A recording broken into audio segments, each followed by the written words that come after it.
Hello everyone, this is Payal Vacha. Welcome to Pharma Desert. In this video, we will discuss about ophthalmic preparations part 3. So let's get started. First of all, what is eye ointment? In eye ointment, prolongation of drug contact time with the external ocular surface that can be achieved using a ophthalmic ointment vehicle. So semi-solid preparation such as ointment for application to margin of eyelid or for introduction into conjunctiva set. So eye ointment, what is the role of eye ointment? So eye ointment, they increase the drug contact time with external ocular surface and that can be achieved using a ophthalmic ointment vehicle. So if you are preparing ophthalmic ointment, so they increase the drug contact time with external ocular surface. Second one, semi-solid preparation, eye ointment, that is a one type of semi-solid preparation, right? So such as ointment that is applied to a margin of eyelid or for introduction into conjunctival section.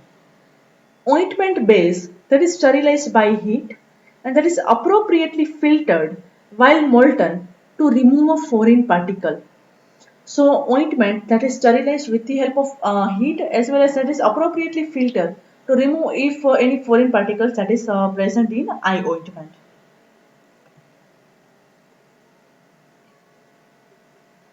The ointment base that is selected for an ophthalmic ointment and that must be non-irritating to the eye and must permit the diffusion of active ingredient throughout the sections bathing the eye.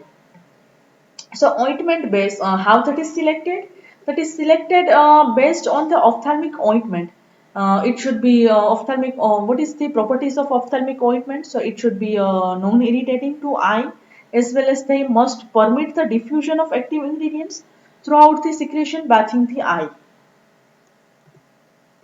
Next about eye lotion. What is eye lotion? It is defined as or what is the difference between eye lotion and eye ointment? Both are one type of semi-solid preparation, right? So eye lotion, that is a sterile aqueous solution, and that is most widely used for washing of eye. While eye ointment, that is a liquid preparation, and that is applied to the surface of eye. So eye lotion, that is a aqueous solution, a sterile aqueous solution, and purpose of eye lotion, that is useful for washing of eye, while eye ointment, that is a one type of liquid preparation that is applied to the surface of eye. What about eye lotion? Eye lotion that are supplied in a concentrated form and that are immediately before use. So that is supplied in a concentrated form, while that are usually applied with a clear eye bath or sterilized a fabric dressing in the large volume of solution that is allowed to flow quickly over the eye. So how that is applied? Eye lotion that is applied with a clear eye bath, that is a one type of device, or that is sterilized of fabric dressing in large volume of solution that is allowed to flow quickly over the eye. In eye lotion, it should be isotonic and that is free from foreign particles to avoid the irritation to eye. So eye lotion that is isotonic in nature, that is free from foreign particles to avoid irritation to eye. They are required to be prepared fresh and it should not be stored for more than 2 days as the lotion that may get contaminated include a sodium chloride, sodium bicarbonate, boric acid, borax or zinc sulfate. So eye lotion that are they are required to be, it should be prepared fresh and they should not be stored for more than 2 days as the lotion that may get contaminated. So it should be prepared fresh and it should be used fresh. It should be not stored more than 2 days. So if you are preparing, so it should be used within 2 days time period. Otherwise, it should be contaminated with because it includes sodium chloride, sodium bicarbonate, borax, or zinc sulfate. Formulation of eye lotion. So how it is prepared? Eye lotions that are one type of simple solution and they are isoosmotic in nature with tears because they causes much greater dilution of a lacrimal fluid and hands that are more likely to cause discomfort if not adjusted. So eye lotion that are a simple solution and that is isoosmotic in nature with tears because they causes much greater dilution. Um, that are isoosmotic in nature because they causes much greater dilution of lacrimal fluid. So eye lotion, they dilute the lacrimal fluid and hence they are more likely to cause discomfort if it is not adjusted. So eye lotion, they should be sterile. Why? Because large volume that is used to irritation from the eye. And while removing the irritation from the eye, it becomes more susceptible to the infection. So eye lotion that is sterilized with the help of autoclaving or that is passing through a bacteria-proof filter.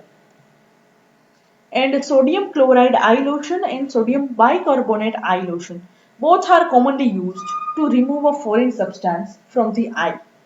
So both are the example of eye lotion that are used to remove a foreign particles if it is available in eye. Preparation of eye lotion. Example that is to prepare and submit a sodium chloride eye lotion according to British Pharmacopoeia. So formula that is sodium chloride that is 9 gram in purified water that is 1000 ml. How that is eye lotion that is prepared? So dissolve a sodium chloride in purified water and make the final volume by adding a more of purified water and filter through a sintered glass filter grade number 4. So what is the method of eye lotion preparation? So eye lotion that is prepared by dissolve sodium chloride in purified water.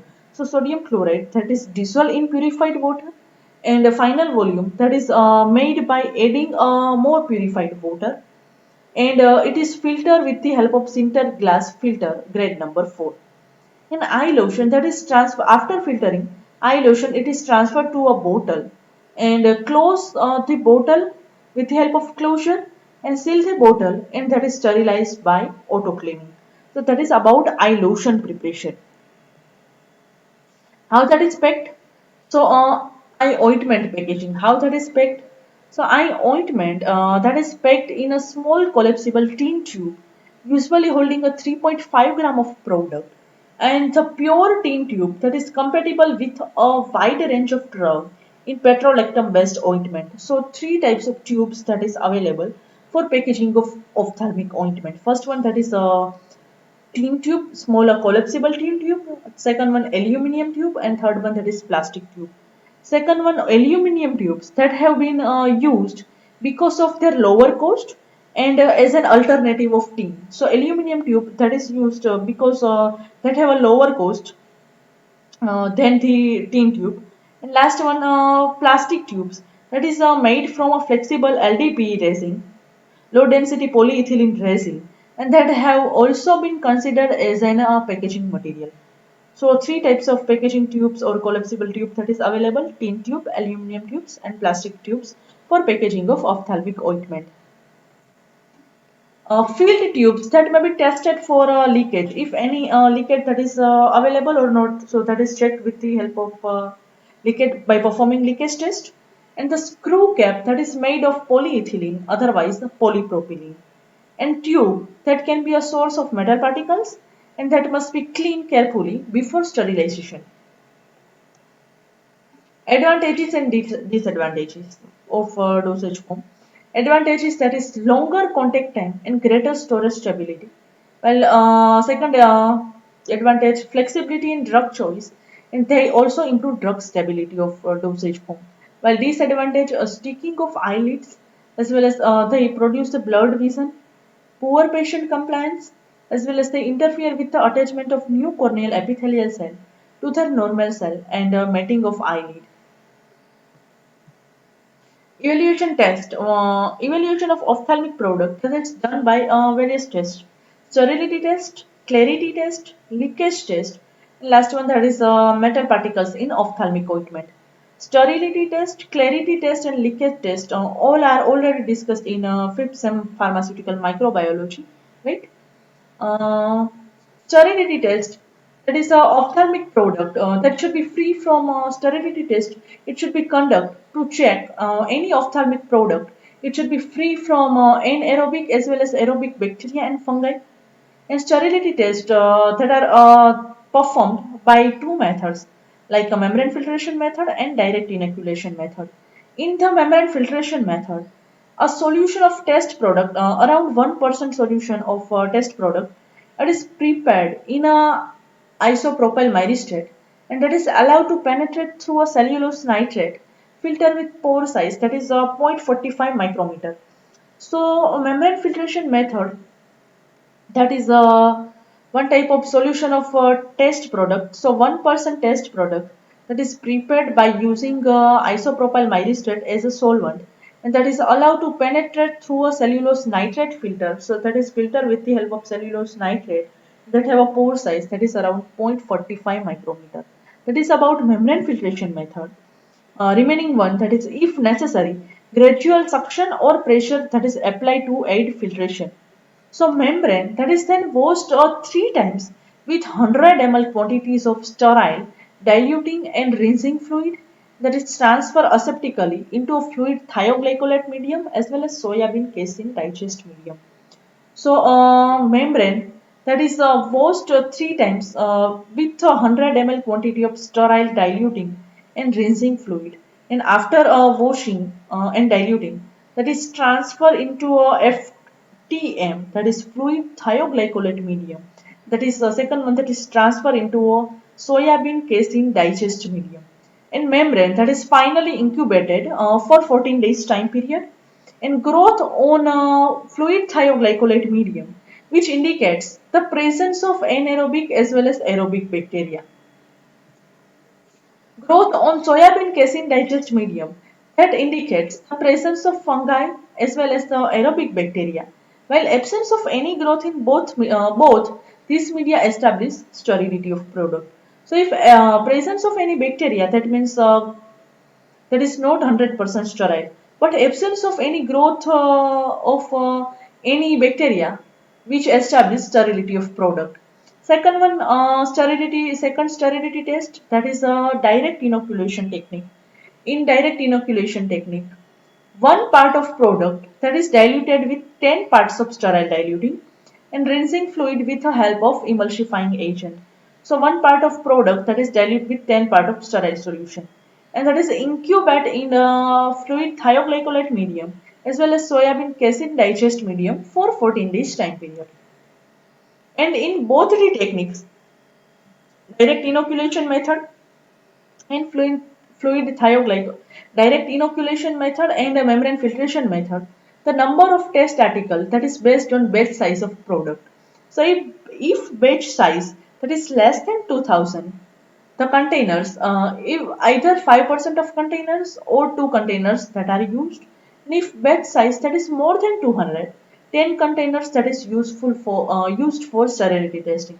So less than 200 containers, or a batch size that is less than 200 container. So you are using 2 containers for sterility test performance. And if batch size that is more than 200 containers, so 10 containers that is useful for sterility testing. Second one, that is clarity test. Clarity that is tested by a visual inspection of containers under a light and against a black and white background. So instrumental methods of evaluation that is based on the principle of light scattering, light absorption and electrical resistance, which are used to count the particles and particle size distribution. So what about clarity test? Clarity that is tested by any visual inspection of containers under light as well as against a white and black background. So clarity that is measured with the help of visual inspection, and visual inspection done under the light and white and black background. Instrumental method of evaluation that is based on principle of light scattering, light absorption and electrical resistance, which are used to count particle and particle size distribution. So second, that is instrumental method of evaluation, that is done on the principle of light scattering, as well as that is done with the help of light absorption and electrical resistance, which are used to count a particle as well as particle size distribution. While unwanted mobile insoluble matter other than gas bubbles that are present in a given product, and it should be detected, and that may be dangerous when particle size that is larger than RBC and that may block the blood vessels. What about leakage test? In leakage test, this test that is mandatory for ophthalmic product, which evaluate the intactness of ointment tube and its seal. So, how that is performed or how that is useful? 10 sealed container that are selected and their exterior surface that are clean. So they are horizontally placed over absorbent floating paper and maintained at 60 degrees for 8 hours.